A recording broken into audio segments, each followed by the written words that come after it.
Hi Chris, how are you? Good afternoon, Rod. I'm well. Here we are. It's the 16th of May today, so we're recording a day earlier than usual. It's episode 225, and the weather is disappointing. That's one way of putting it, yeah. It's a bit on the rainy side, isn't it? It's just a bit, it's threatening to rain. It's not terribly hot, and it's like, come on, it could be a glorious Saturday. Let's just have a little bit of sunshine, cheer everybody up. At the same time, I'm beginning to get this fear of living in this country. If we go more than 5 days without rain, they start talking about hosepipe bans. So I think a little bit of rain's not a bad thing. No, I'm there. I've got a tree in a plant pot outside my shed. I keep forgetting to water it, so I would be happy if it rained and kept it alive for me. Yep, that's perfectly reasonable. Should we dive on and do some follow-up? Let's do it. So first up, we didn't talk about Palantir last week, so I feel like we should do a double... For good reason. We'll do a double dose of Palantir this week, just because that's fun. And in news that's probably shocking to nobody, given that they have a contract with NHS England for a trusted research environment and all this kind of stuff, their staff can see patient data. Isn't that wonderful? I don't know what you want me to say. I've sighed. I'm not surprised. Like, are we surprised? Like, this doesn't feel like this is that shocking. It is bad behaviour and it shouldn't ever happen. But given Palantir's morals, guidance, past history, directives, dictatorship. I'm not that surprised. Are you? Why would they worry about security?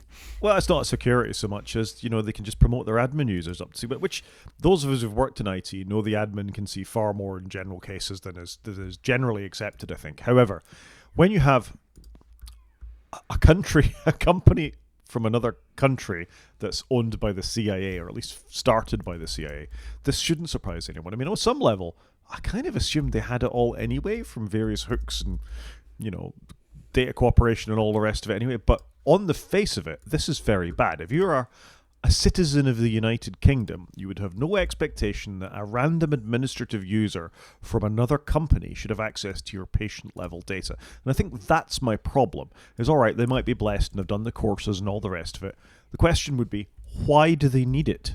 Why would an administrator need to see you live in England, patient record?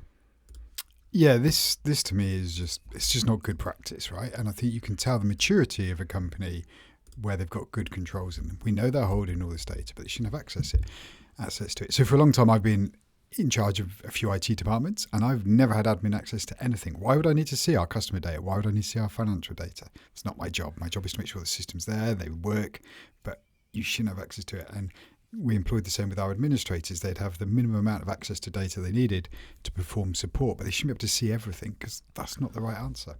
I mean, that is the sort of tenet of information security. You should only work with the right amount of data and the access to that data that you need to do it.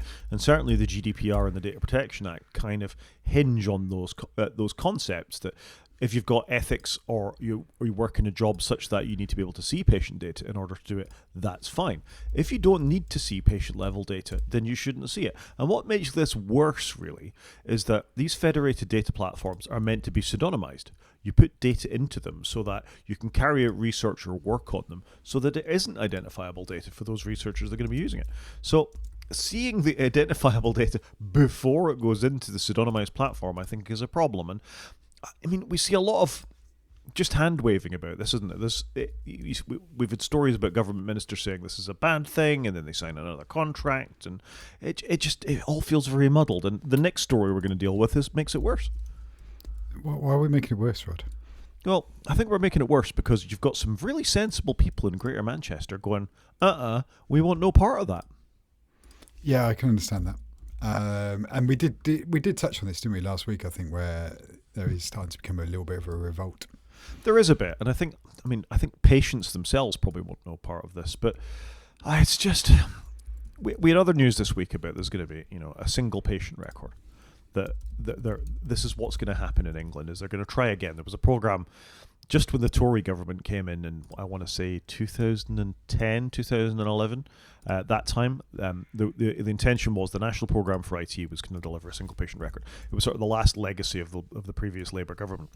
And the Conservatives came in and sort of gutted it because it was costing a huge amount of money and frankly would probably never have delivered. And now we have another Labour government and they're trying to bring back a single patient record in England again. And the backbone of delivering a single patient record is going to be something like the Palantir system. If, however, you have somebody like Greater Manchester, which there are a large number of people, patients in that area, who are saying no to it, you aren't getting a single patient record because you've immediately got, what's that? An eighth of the country, 2.8 million people, not maybe quite as many as that, opting out or being opted out of the single patient record.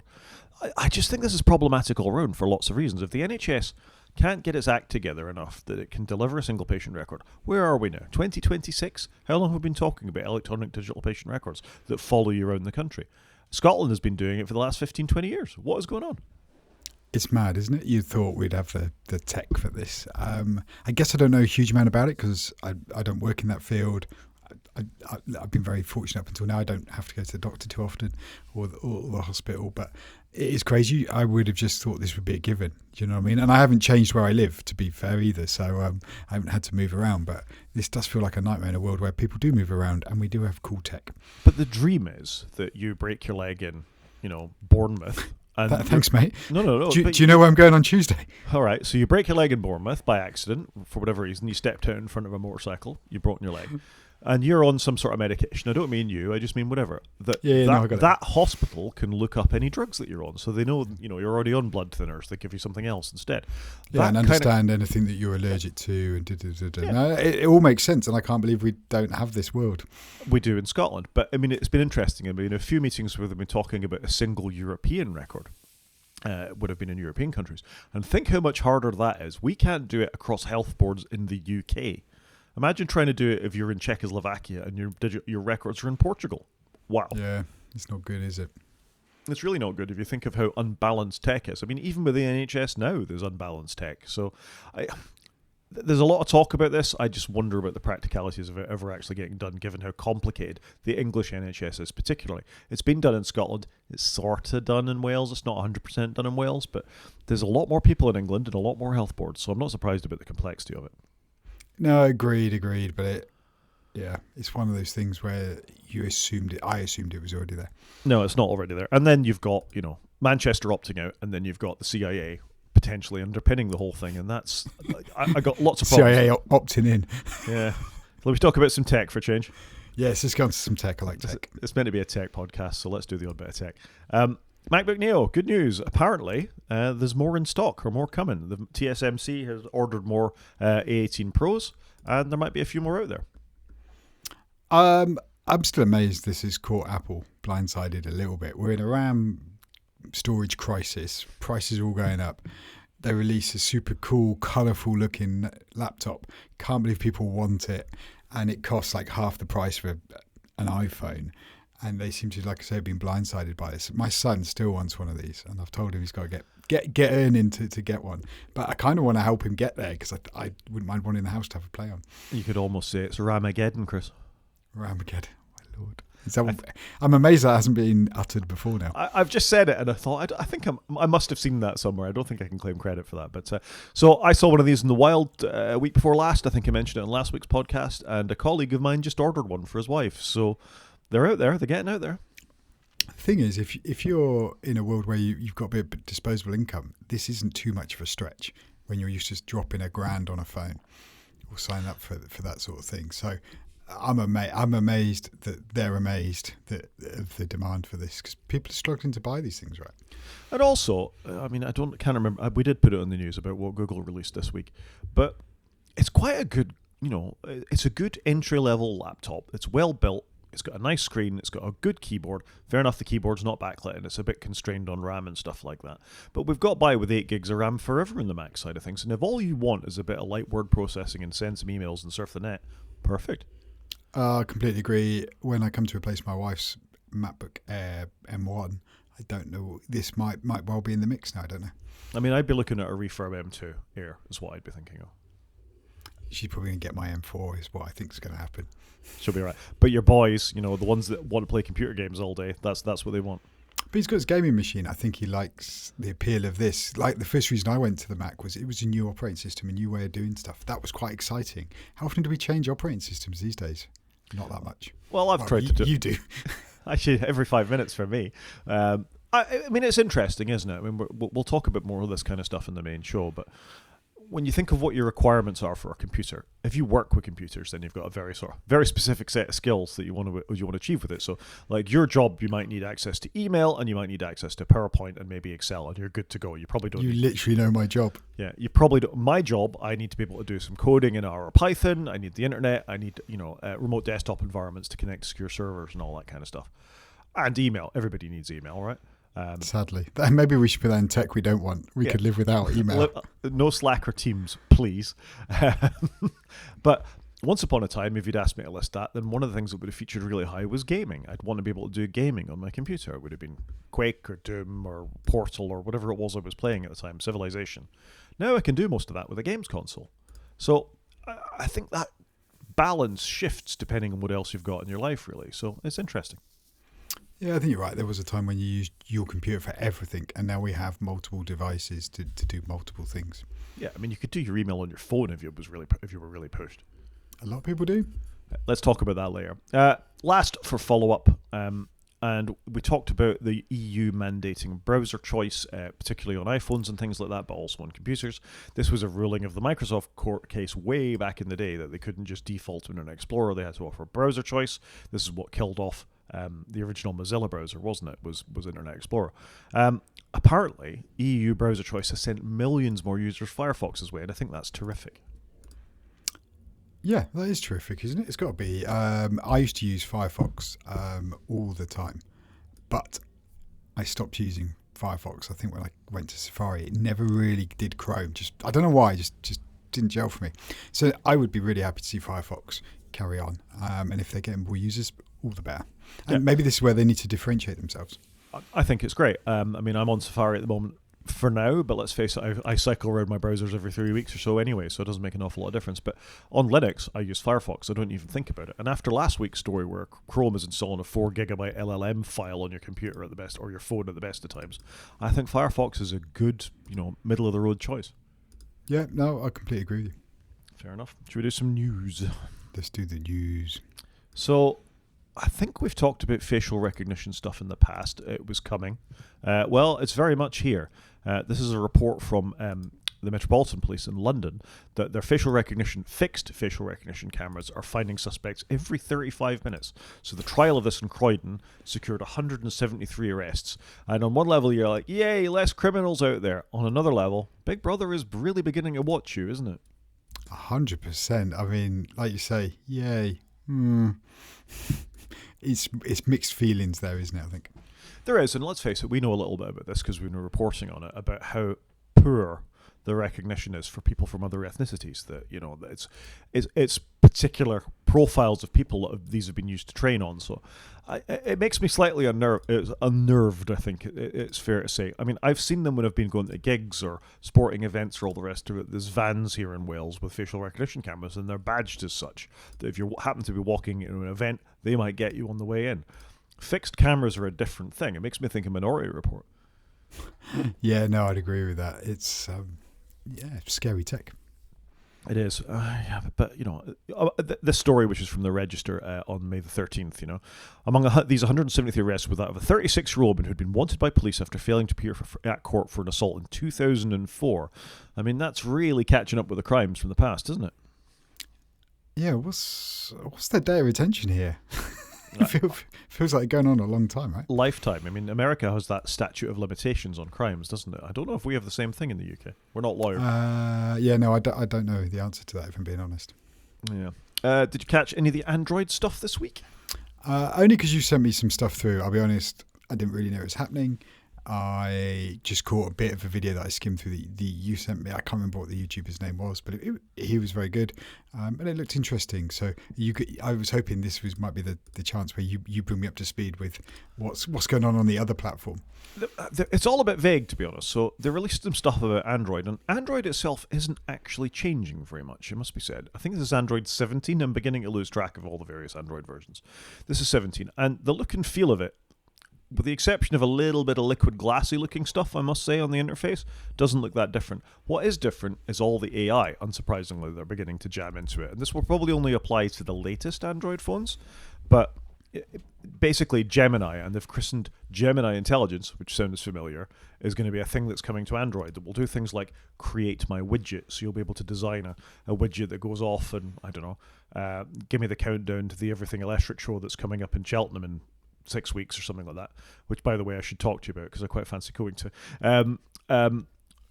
That you're actually going to be able to embed within the operating system. So I think that's quite interesting. So this create my widget. But the biggest news, I think, was about what's coming to cars in Android. And that, I thought, was the bit probably caught your attention the most as well. Yeah, I saw some of the car stuff that you sent over, but like the 3D mapping, though, we've kind of already got that in Apple Maps. So I wasn't as excited because I have seen some of that where I live. Apple Maps has been iterating over the last 15 years. I think we've had Apple Maps now. But what really caught your eye? What did you like the look of? The thing I liked about the Android Auto was it was a blink and you'd miss it thing on the presentation. I think it was Mr. Who's the Boss was the video that I sent you to run through. Was it fits properly on your screen, and as I'm using CarPlay or I've used CarPlay recently, Apple CarPlay on a variety of screen sizes, it doesn't really look that different. You know, you sort of can lose a lot of borders. It doesn't work at all well in vertical oriented screens. It's far better in landscape than portrait. As I learned from the Volvo would only give you like a section in the middle and leave things around you, and it looked terrible. And I don't feel Apple has responded well to differences in car shape, in the screen shapes. And as we're looking at this at the moment, they've got what's obviously the heads up, the display from a Mini and a couple of other devices. It looks like a Hyundai potentially on the right there. And actually, Android Auto does a far better job of filling the screen with useful information than I think CarPlay does, because CarPlay is expecting a rectangular screen of a particular size, and depending on the size of it, you might get an extra widget onto it or not. And that seems to be the only differentiator. I think I'd agree with that. I use CarPlay on a number of screens, some small screens and some reasonable screens, I'm going to say, because they've got way bigger. And I just don't think it's that fantastic.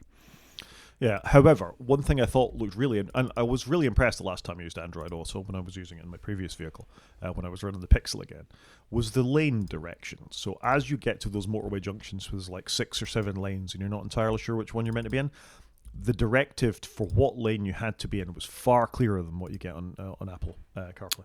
Yeah, and I would agree with you there. That bit did look good in the video, and like you say, it's probably a blink and you missed it, but that bit's hard. People struggle with lanes and understanding which lane does my car need to be in. Show me it clearly, and I can just quickly glance at it. That did look good, I'd agree. Yeah, and they're obviously going the right way. Android Automotive itself is an increasing number of vehicles. I think if you've got Android Automotive, they're able to do more clever things with Android Auto.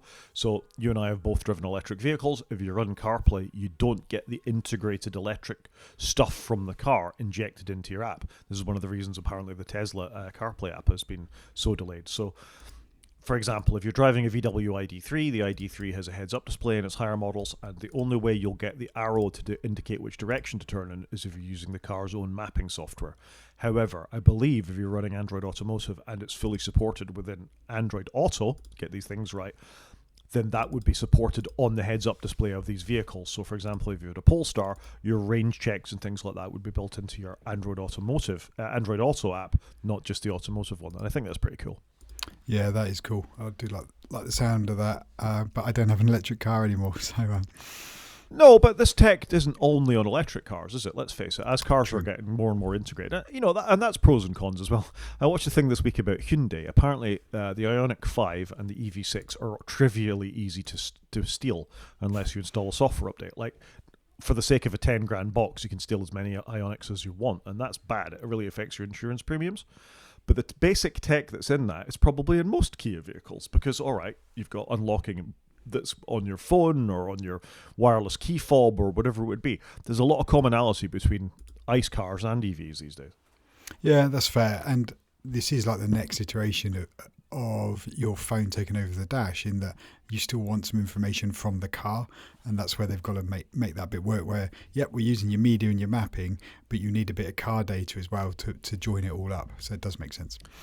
And the last thing that Google announced, perplexingly, is called Googlebooks. So Chromebooks are going to be... Where did they get that name from? Well, to be fair, they were using Chromebook already, weren't they? So I won't give them too much of a hard time about that. And it's yet another laptop that I think... What's interesting about this, though, is it doesn't run Chrome OS. It runs a new operating system called Aluminium.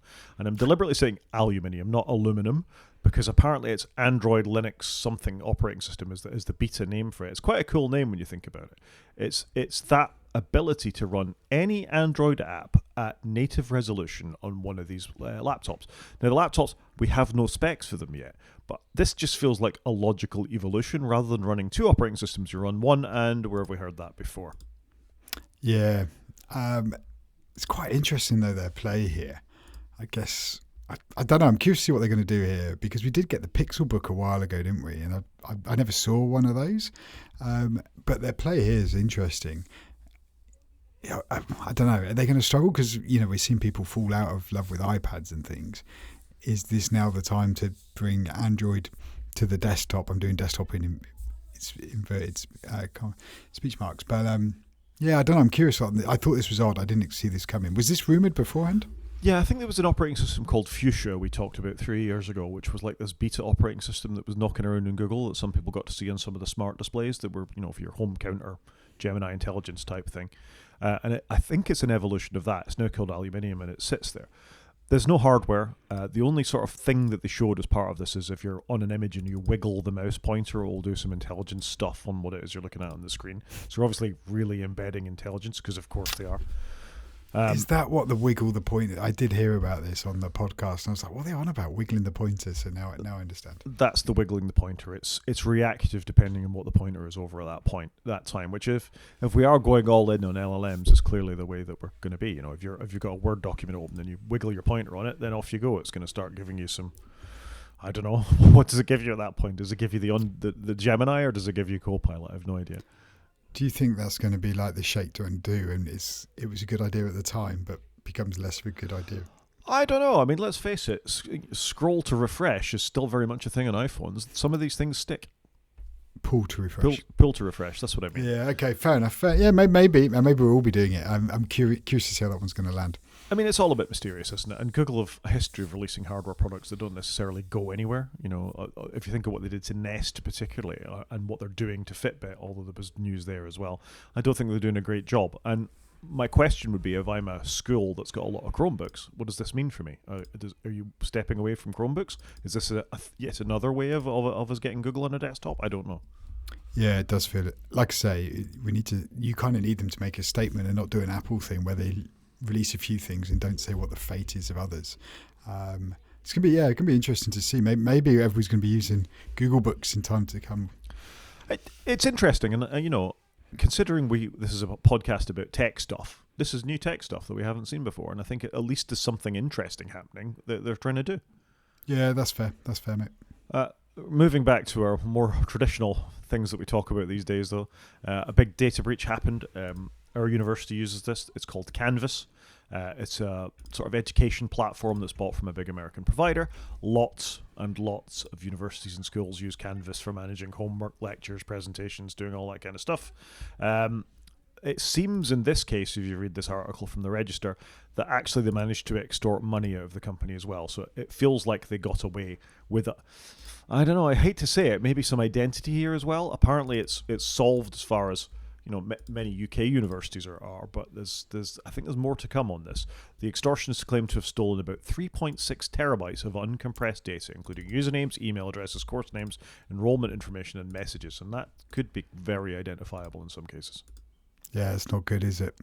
Yeah, so I think this is a worry for those big, and like I say, it's not just UK universities. This is a worldwide platform, and it kind of shows the vulnerabilities of going all in on one thing, doesn't it? On one level you're standardized, and if you're a lecturer or a student who's used to that at one institution and you go to another one, you can be up and running again very, very quickly in a familiar environment. On another, when the middle bit goes down, all of it goes down, and I think that's a problem. Yeah, I'd agree with that. And it's really hard though, isn't it? Like, to make these tech choices, because you just don't know how it's going to pan out. Absolutely. We haven't got any Car Corner media? No, car corner's a bit disappointed at the moment, I think, because I guess neither of us are looking into cars, so it's probably not helping. Well, I mean, I've got a vague eye that I might want to do something in the future, but I mean, we'll save that for another day. That could be our chat for next week, maybe. Let's talk about media. Have you watched anything this week, Chris? Sorry, I'm busy searching the back of my mind. I haven't, but you know what I do want to watch? There's a film called Apex on Netflix. It's got Charlize Theron and Taron Egerton. Yeah. And Taron Egerton in it. And I don't know the concept, but she goes to Australia and she's going to go kayaking down a river. She bumps into this guy at the petrol station, and then he ends up following her to where she's going to camp, and is then not a very nice person. Is the mind standing and is threatening her and stuff. So I'm curious to see this film. It's not something I'd normally go for, but I quite like those two actors, and I just thought it was an interesting premise, and so I fancy checking that out. And I think it's only like 90 minutes long or something, which sounds like quite a cool idea. Yeah, fair enough. As you see, my ad blocker is back for Rotten Tomatoes, so that's a bit of a problem. The ads were too egregious. There was too many people trying to get me to drink olive oil, so I had to switch my ad blocker back on. But yeah, I have heard of this. I think I can just about see it under here. 66% from critics, 47% from the audience. Not good. Not good at all. I quite like Taron Egerton. He was really good in that Tetris movie. He was good in Smoke on Apple TV as well. Obviously best known for Kingsman. Kingsman, yeah, he was in that. But I'm curious just to see it, and I know it'll be like a popcorn movie, but I just think that might be a good 90 minutes. So that's something that's caught my eye. And of course he's Welsh. I did not know that. There you go. Yep, he's Welsh. So we'll put a link in the show notes. I'll let Chris put a link in the show notes to the Apex movie. I was going to make one more comment. I am halfway through Smashing Machine. Have you seen the Smashing Machine? I have never heard of that.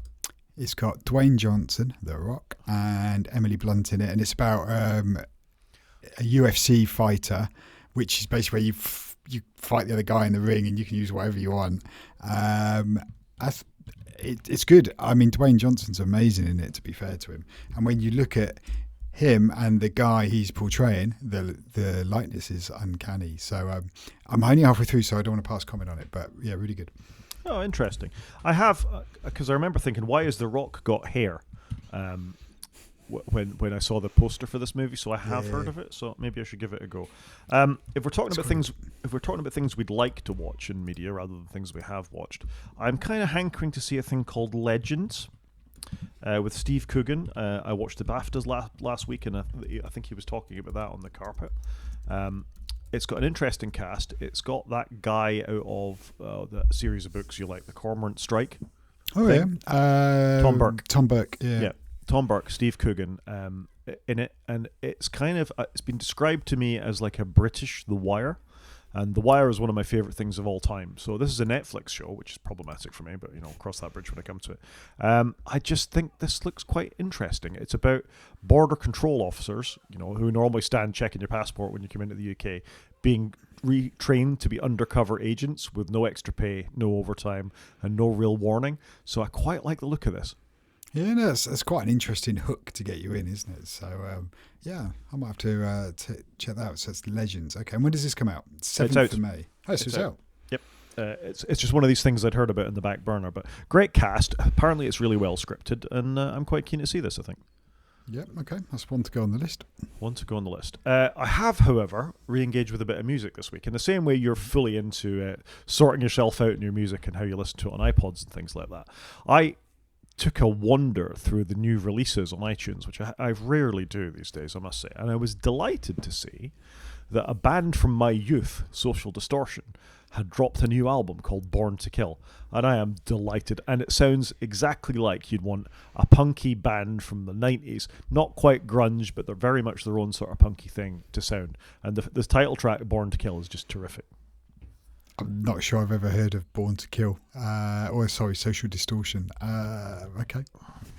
And the second on that list is Reverend and the Makers. Reverend and the Makers were quite big about 10 years ago. They're from the north of England somewhere. And another just terrific band, really, who also have a new album out this week. So I've been having that on some fairly heavy rotation too. That's cool. Reverend and the Makers. I used to like a little bit of Reverend and the Makers, but Yeah, never really stuck with them. I do find Apple Music has got loads of great music on it, but for me, it sometimes misses albums of artists that I've got in my library and that I listen to a lot. And I'm like, oh right, I didn't realise that Foo Fighters had a new album out. Why don't you show it to me, or Embrace? And so I often go to the new tab, scroll down and see what's coming soon, and work my way through it. Oh look, Kasabian's got a new album, and I'd add them in so that when they come out, they drop into my catalogue. Yeah, I'd agree with that. I think the discovery is not great of bands you like, because there'll be quite a lot of Reverend Makers streamed by me over the years. There'll be quite a lot of Social Distortion streamed by me over the years. Why doesn't it suggest these things? Spotify was far better at informing me when new music from artists I liked was out. Yeah, what gets me is it's trying really hard to suggest stuff I've never listened to, but it just doesn't seem good at suggesting other albums or new albums from bands I clearly listen to all the time. So yeah. I'd agree with that. Exactly. And last but not least, and I'll go away from Apple Music for this link, and I'm not going to play the video because I suspect it won't be family friendly. Family friendly. One of my very favourite artists of all time is Massive Attack. Amazing Bristol band, Teardrop, so many good songs. I mean, you pick an album, you'll find an absolute banger on every single one. They've done a collaboration with Tom Waits. Tom Waits is a legendary singer from America from, well, the last 30 years, really. Very, very funny guy. Very distinctive voice when he's doing that. That's my best Tom Waits impression I can do. And the fact there was a collaboration between Massive Attack and Tom Waits, my head nearly exploded. And it's an Iran war protest song. And frankly, I think we need a bit more of that. It's called Boots on the Ground, and it's notably Massive Attack and Tom Waits. Don't listen to it on the podcast, but maybe give it a go at some point. Yeah, I do like a bit of Massive Attack as well. Did you know who you mentioned Cormoran Strike earlier? The books I've read and the TV shows that Tom Burke's in. His favourite artist is Tom Waits in the books. There you go. Bit of a link there for you. Tom Waits is terrific, and if you're a younger listener, then there's a Tom Waits song in the Robots animated film that starred Ewan McGregor, Going Underground. It's a fantastic song. He's a fantastic artist. He's a bit of an acquired taste, though. I would understand if somebody didn't get on with him right away. Understood. Yeah. He's a grower. And of course, he wrote Downtown Train, which made Rod Stewart lots of money when he did a cover of it. Oh, okay. Games? I don't know what that song is. You've never heard of Downtown Train, Chris? Maybe it's one I've heard in the background but didn't know You'll totally who sang it or who wrote it in this scenario. You'll totally have heard of it. I'm not going to click on any of these YouTube links because it could go horribly wrong. Games? Yeah, games. Let's do the games. So we missed this. I think it was in the show notes when we skipped over it one week, but the Steam controller is actually a thing now. You can go, well, if you'd queued up in time, you could have bought one. It's been quite well reviewed. I think it's as good as a controller as you're going to get on PC, Mac, or whatever. But I just thought this was a nice feature. It's £99 as well, by the way. If you want to buy a Steam controller, it's 99 quid. That seems a good price. It's not bad. If you're thinking Xbox or PlayStation controllers 40 or 50, then it's not horrendous. Syncs well. You've got a nice controller that you can wirelessly charge, which neither of those do. And mirrors the Steam Deck with the control surfaces. So it's got the same touchy swipey pads that you can do mice and things with underneath the dual sticks. So I quite like the look of it, I got to say. 99 quid, great. However, this feature appealed to me. Apparently if you drop it, it makes the Wilhelm scream, made famous in Star Wars and all the rest of it. And I just think that's fantastic. That's cool. It's nice when you get a bit of geekiness in there. I quite like that. Yeah, if you drop it the right way, it Wilhelm screams in pain. And who wouldn't want a controller that did that? Yeah, that's true. I like the sound of it. There you go. I've sold you a Steam controller. I don't think I need more controllers though in my life. That is the problem. And you've put an article about the Steam machine in here. Yeah, where's the Steam machine? It's not due yet. It was due, like early 26. We're past it early now. We're in month 5. Month 6 is going to be upon us. Like, it feels like the RAM and stuff. And do you know what? As much as I like the look of it, like I do the framework desktop, I just think given the current state of RAM and hard drives, they're going to be too much money for what I would want to spend. But I want to see it come out. I want to see it land. I want people to start getting behind it so that actually when I am in the market and the world returns to normal pricing, that I can pick one up. Ramageddon. I mean, it's affecting everything, isn't it? Is this all I'm going to hear from you now? That's got to be the show title, right? Ramageddon. I'm very pleased with myself about that one. No, I'm with you. I would like to see it. I think it has absolutely affected this though, because it is it's a silicon on die thing, the same as the Apple chips are. The RAM is built into that. It's not upgradable. You could upgrade the SSDs in them, but you're not going to do that. You want as much RAM as you can get into them because it's playing games. You want it to be more efficient than a Steam Deck. I understand they haven't appeared yet. We're meant to be getting their AR VR glasses as well, which will also be RAM dependent. So I'd like to see it, but also Valve probably don't want to drop this at $2,000 for a gaming console, effectively, do they? I think the market would have stood £700 to £900. I don't think it'll stand much more than that. Yeah, but if the rest of the market is there, then maybe they should drop it at whatever price it is, with a view that it will come down over time as the world, like I say, returns to normality. Fair play. Main show? Let's do the main show. Right, so not that there's not a lot of news around at the moment. As you can see, we've just had many stories, mostly involving Palantir, that we're able to talk about. But given that it's heading into summer and it all quiets down a little bit before WWDC and explodes, as we've learned, going into our 4th year of this podcast, Chris? Something like that. Yeah, it probably is. Yeah, 4th year of this podcast. Then it's a bit quiet now. So what we thought we'd do for main show is tech we couldn't live without, and then tech we very much could live without, I think is probably fair. We'll try and leave it to 3 things for now. But that's the plan. Shall I kick us off? Yeah, go on, mix it up. Right. I was trying to think about this. Top 3 things that I couldn't live without. And I've tried to keep it balanced because there's something you could do without, i.e. you could sacrifice and still get by, as opposed to something you just couldn't do without. Like, we can't do without air. You know what I mean? So trying to make that distinction I found quite hard. So I've said I don't think I could do without a laptop. Now, my laptop of choice would be probably an M5, M3, M4, M2, some sort of MacBook Pro, because it's what I'm most familiar with. The battery life is amazing. If I could only ever have one thing, and I could shift my slight distaste and bad feeling in my bad taste in my mouth thinking about Apple products at the moment, which obviously I can. I just bought a phone last week. I would probably want a MacBook Pro. For me, I like to think of myself as a bit of a pro user. I like everything about it: battery, power, ports, portability. I could do everything I need to do on it. I think it's a perfect laptop for me. So, gun to my head, not the best expression to use perhaps, I'd probably want a MacBook Pro. You're probably right there. I mean, they're fantastic devices. It's got the best screen. It's got amazing battery. They look stunning. Like, they are fantastic. So I can see why you've put this in the list. Yeah. But for balance's sake, I could make do with a framework, because I have been. However, it's one of those things, I think, when you've got a choice of 2 things, one will suffer. Yep. And the thing that suffers is probably my framework, because if I'm about to jump on a train and I know I've got a 5-hour trip in front of me, I know my Mac is going to make it through 5 hours of the journey. My framework isn't without charging. Now, most trains have got charging sockets. It's not going to be a problem. But where I've got any doubt at all, I default to the Mac. And I'm more comfortable with that than I am with the Linux that's on my framework. And I love the framework. It's a fantastic device. And I would absolutely be able to do my job and, all the things I do in my life with a framework and a Linux laptop as well. But it's just for ease of it. So I've tried to give it a balance. Is that fair, or am I bending the rules a bit? No, I think it's fair. And I guess the thing with your framework laptop is you could upgrade it, when new batteries come out.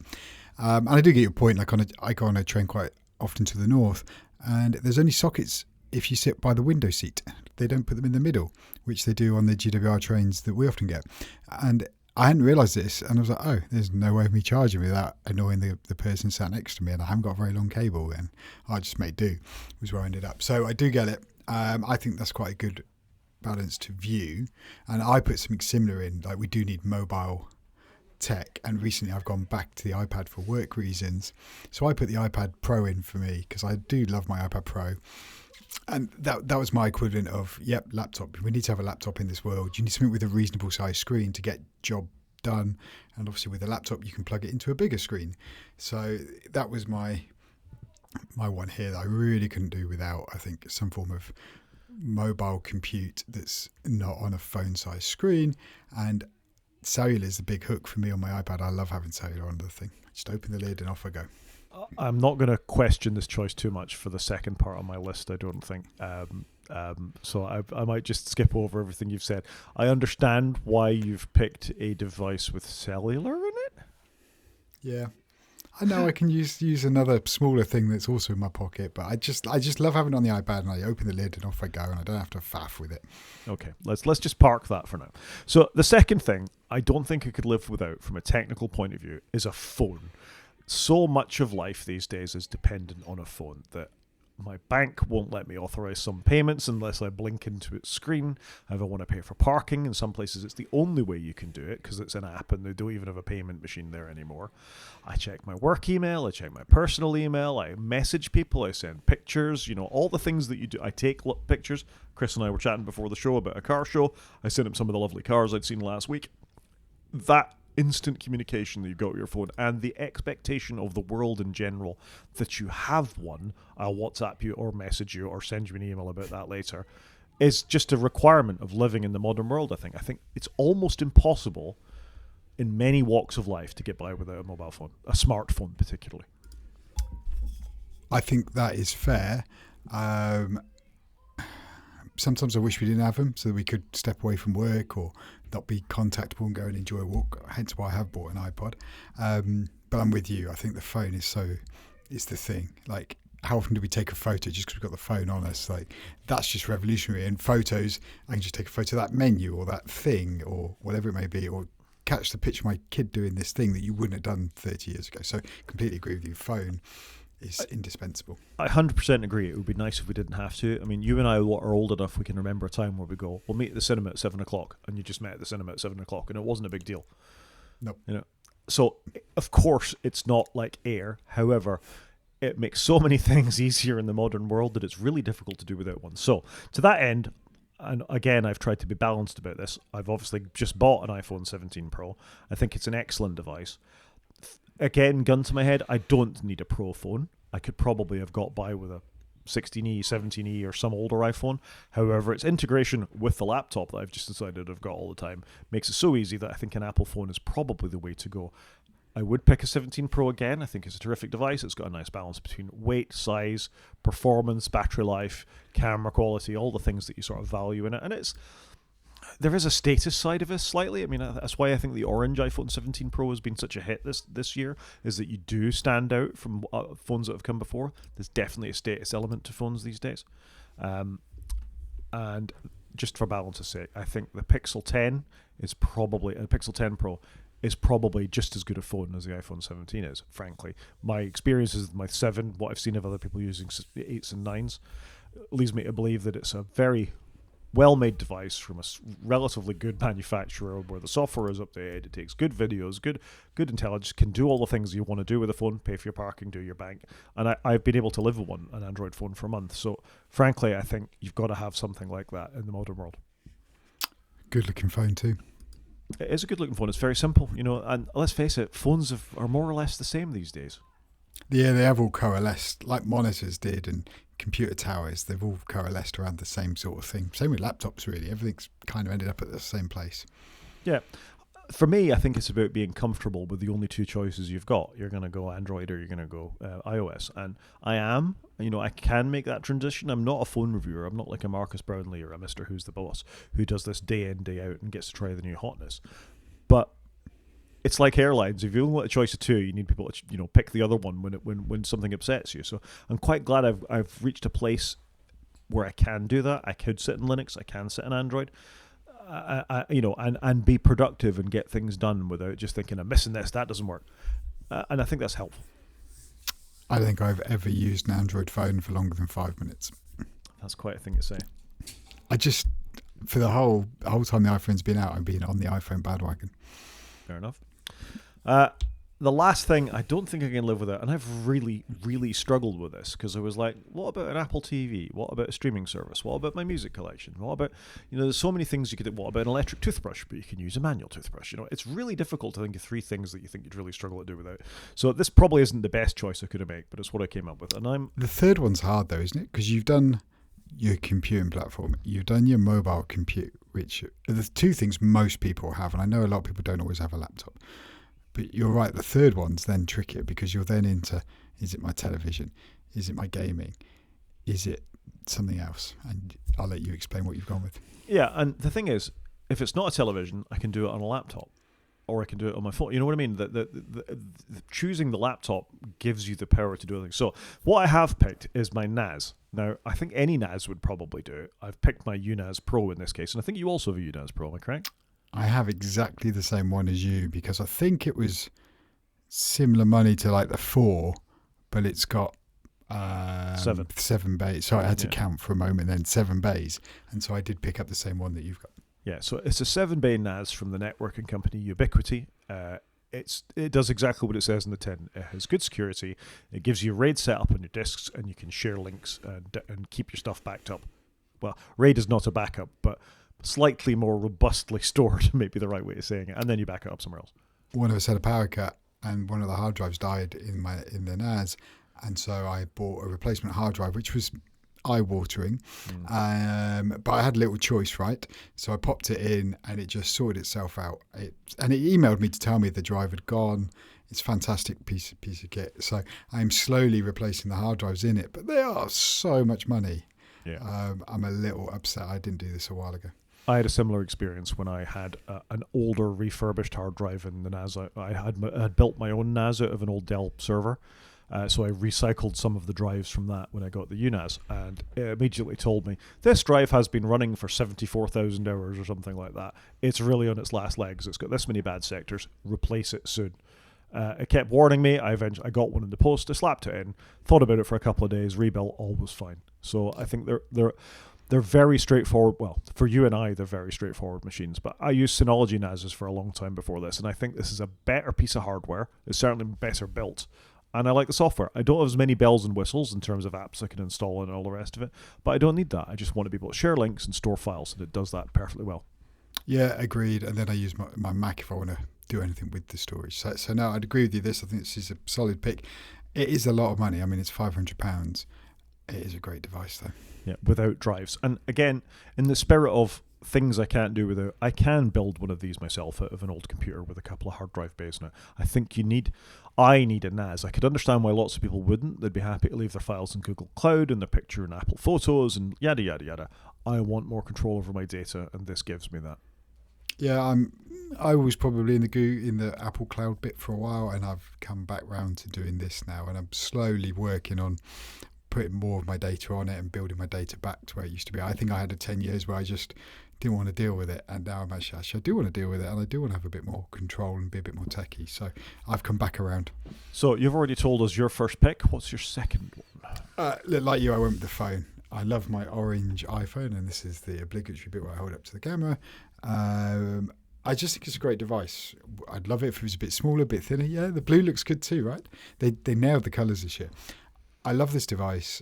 I take a lot of photos on it. Just, I'm out with the dog, I'd send a picture to the kids, or my son was mowing the lawn, so I took a photo because I thought in 20 years' time, I'll look back and go, oh, yeah, that's when Sam mowed the lawn. So I just think it's a great device. I probably use mine less than a lot of people. I don't do social media. I don't do, technology I could live without, social media and WhatsApp. I happily don't have them. But I do use the cameras a lot. I do a lot of work on it. I do message a lot of people on it.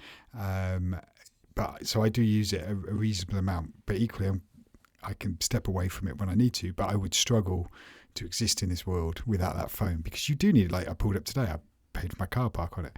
I went and bought some coffees. I paid on my phone. I ran over the shop and I went without my phone. And I was like, oh no, I need my phone to pay for the newspaper I'm about to buy. So you need it for most things in daily life, as much as I do try and leave it behind, just to step away from it for a little bit. Yep, I exactly the same, and that's why I have a phone. You can choose one of each for me, but that's what you've got to do, isn't it? Yep. And you're right. You probably could do with the non-pro phone because they're so good, but I went pro for the cameras basically. Pick three. So similar to you, I just went with the whole Ubiquiti network because I've really enjoyed having that this year, and just having good quality internet throughout our house, in my shed. And that's been a bit of a game changer. We've got really good network, internet speed, works really well, easy to set up, but you can get deep into it if you want to. But if you don't want to get too deep into it, you don't have to. I like the apps. I just like the whole ecosystem. So I just went with the general networking because I thought if I have all this gear, How am I going to be able to use it? And the having the infrastructure's allowed us to do that. And we don't have a big house, but we've had an extension, and you've got to get the internet in it, and you've got to run cables, and we've done all of that. So I do like a bit of Ubiquiti, I must confess. And you're the one that got me into it. You and a few others kept recommending it, and I finally bit the bullet this year. But like I say, the third slot could have been my Apple TVs. I use them all the time. They're on every TV we've got. It could have been my Mac Mini. I was tempted with that. It could be my studio display, like a good monitor. So tricky one. Yeah, I was with you on this. I went through a lot of things. I'm fine with the Ubiquiti thing. I see it as like an extension of my NAS would not be as good if it weren't plugged into the Ubiquiti network. I like the control it gives me over what's going on. I can see devices. It was nothing to set up a guest network. Security cameras, its integrations with other technology. The fact they keep bringing out things like the wireless router that you have, that I went through, which I'm surprised you didn't have on your picks list actually, because you were quite taken with that. They just keep building interesting, thoughtful things that aren't stupidly expensive, bought together all the time. They are stupidly expensive, like you did, big hit. But I built up from having just one of the airports back in the day and then running a Linux machine with a Unified Controller software on it to where I am, well, where I've been, where I have Dream machines and I have the Dream router and I have a number of airports around the place. I've got some cameras. I've got all that kind of stuff. And I just think they make really straightforward, good stuff that if you're a tech person, you can get really into it and be as geeky as you want to be. And if you're not, you can probably just go with the defaults and you'll have a bulletproof network.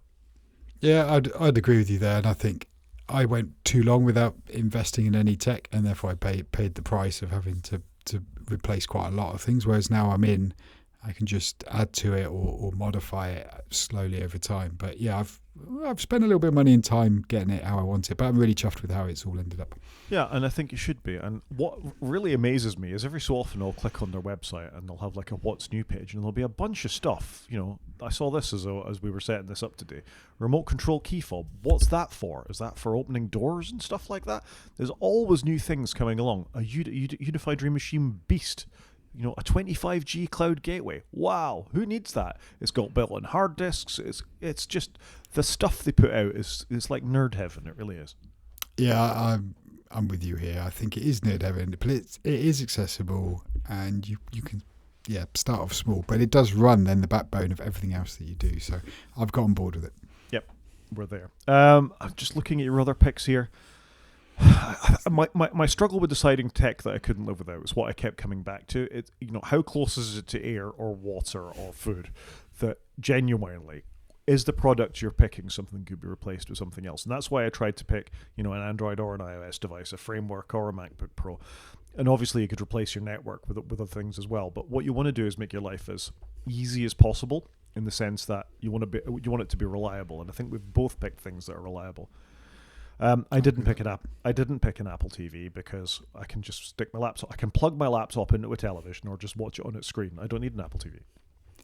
True, but in our house we use them a lot. I mean, the Remarkable's interesting.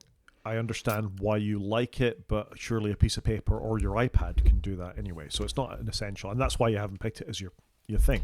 Yeah, so I've just listed some other contenders. One, my Remarkable tablet.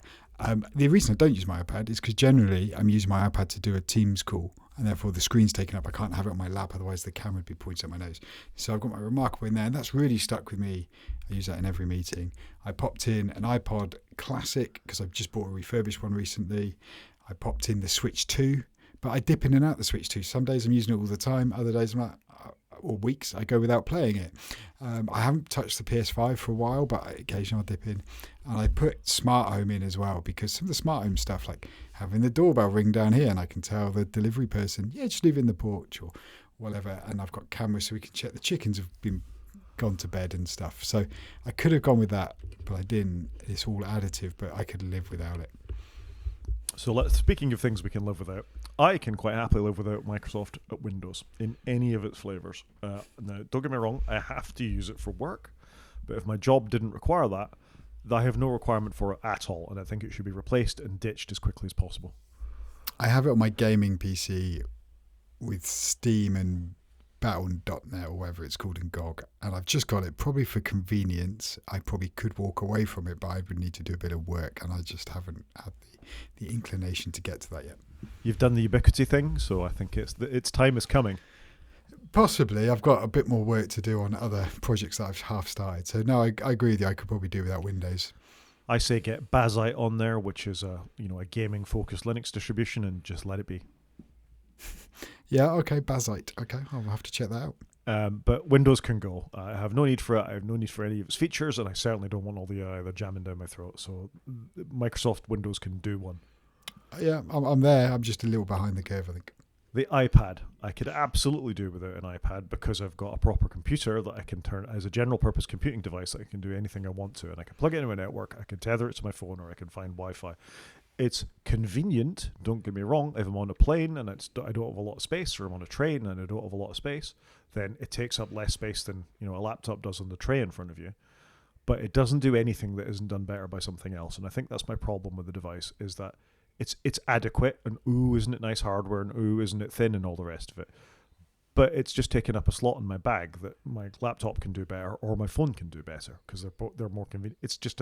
It's a middle ground that's never really gone anywhere for me. So I could quite happily do with an iPad. No, and I get it. I think for me, I could do without it if macOS was in a different place. Could I use my pencil with macOS? Could I touch the screen?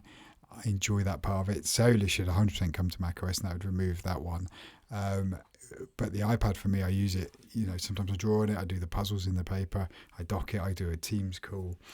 I'm using it in those different guises. I like scribbling on it, but I just think the Mac could do it, but it doesn't. You always get a portable Mac with a keyboard attached. It'd be nice to rip the screen off. It would be good if they did merge them, and then you'd have the best of both worlds. But apparently they're never going to do that. Don't get me wrong, if John Turnus produces an iPad next time out that I'm able to install macOS on, and it does give you all that stuff, and it has got cellular on it, and it's got the things I want, and I can do virtual machines and run Python and do all the things I need to do on a computer, which this purports to be, then maybe it becomes a more useful thing to me. But as it stands at the moment, it's just a crippled piece of amazing hardware. Agreed, and it's not progressed in the last few years. The OS has, but third-party apps have disappeared. So my third choice was Xbox, and it's a bit of a random choice, and I think what I mean by that is a gaming console. You don't need all the gaming consoles. You probably don't need any gaming consoles if you've got a computer of some sort to play games on, depending on the kind of games you play. I picked Xbox here because I think that they're not the value proposition that they were. Also, they've rebranded themselves to Xbox all caps. Did you know that? They were used to be Xbox, capital Xbox, and now they're all Xbox all caps as of yesterday, I think. But I don't think Microsoft are making a very compelling play in the gaming space. If I've got a Mac, I can install Steam on there. I can play most of the games I want. Or I can install Linux on there and play most of the games I want. Or I've got my PlayStation 5 and I can play on that. So I think Xbox as a concept has kind of lost its value proposition. The Game Pass isn't worth it. The hardware's not really as interesting as the PlayStation or the Steam Deck or the Steam boxes or whatever else is going on.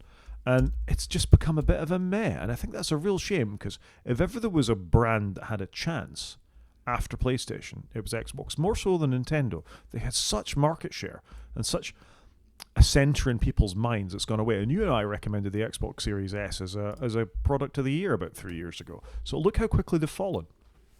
No, we 100% did, and stand by it. But I kind of agree with you. They had a good brand. They were doing well with it. When the 360 came out, it felt like they were on fire. And then it just hasn't really gone anywhere. Do you know what I mean? It feels like an also ran, which is a bit disappointing. Yeah, and felt like they were on fire, because some of them almost literally were with the red ring of death. Yeah, they weren't. They did have some bad days, didn't they? So it is a shame. It is a shame. So I think that's it. So what's your three that you could live without? So I went with what I just wrote, a long old list. So why don't I start with some of the bigger ones? I can live without an Apple Watch. I've lived without an Apple Watch for the last 2 or 3 years. Got no desire to go back. My wife recently bought one to go back, and we're out walking. It's trying to talk to her while we're walking and having a chat. I'm like, I don't need that. And then I'm having lunch with her today, and it's buzzing on her wrist as people message. Don't need any of that. So Apple Watch, the whole ecosystem, it was fun, but not for me, is what I've learnt. I've then done WhatsApp. I don't need WhatsApp in my life. I know people exist on WhatsApp, and it's quite hard to survive for some people without WhatsApp, but it seems to work for me, and I'm quite happy with that. Can I jump in and say you just mean other social media messaging apps, not necessarily WhatsApp, or do you mean specifically WhatsApp? I specifically don't do WhatsApp, whereas I appreciate I'm probably like 1 in a million that doesn't have WhatsApp on their phone. I don't do any other form of social media really. I do a bit of Mastodon, but not really. I'm more of a watcher than an engager. LinkedIn. I do LinkedIn, I must confess.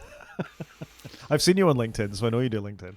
Yeah, I do, because I do keep up with some people from work, and if I need a job in the future, that's where you go, right?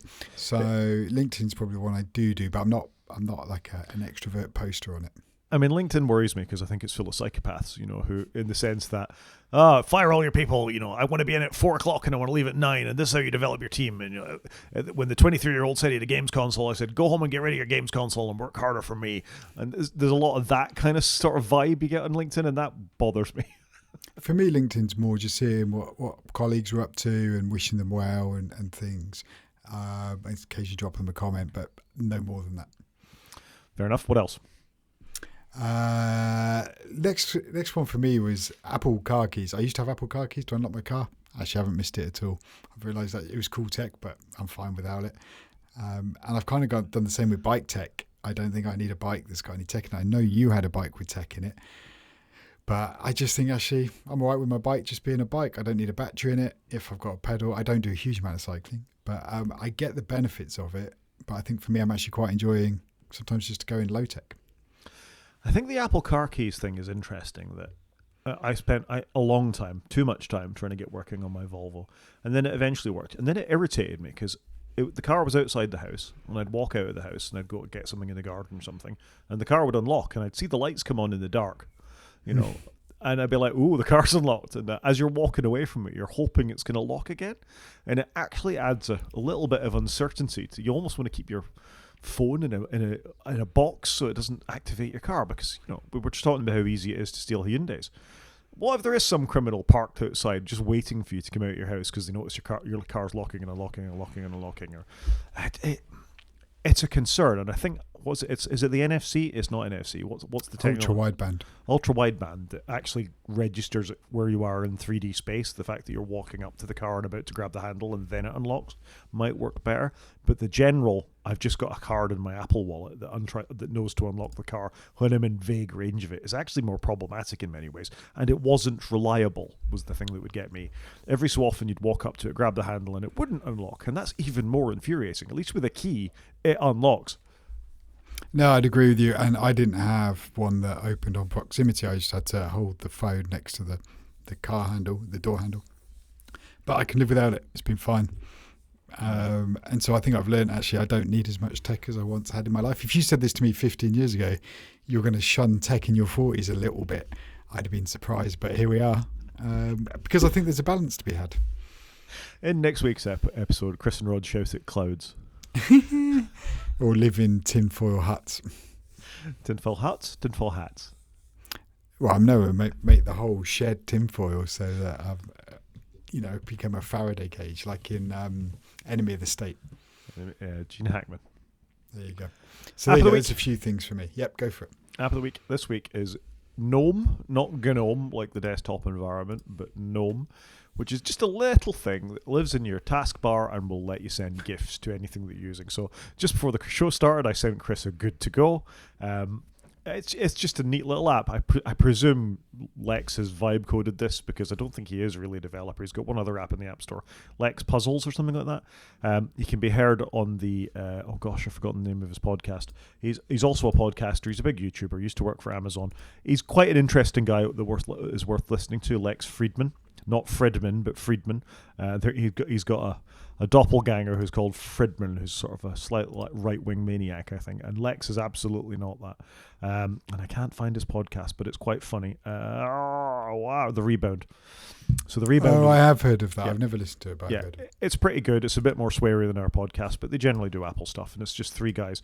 One of which is the other writer for Six Colours, who writes novels, the name of which escapes me. Dan Moran. Dan Moran. It's a really good podcast. It's worth checking out. It's quite short and to the point, but Lex has written this. I quite like the ability to send GIFs. Our Slack messenger at work is dreadful at GIFs. It gives you the worst selection of all time. So I like having something that actually works as a sticker that I can just put into a chat. I'm a big fan of GIFs, me. And they are GIFs, not GIFs. Agreed. Thing of the week.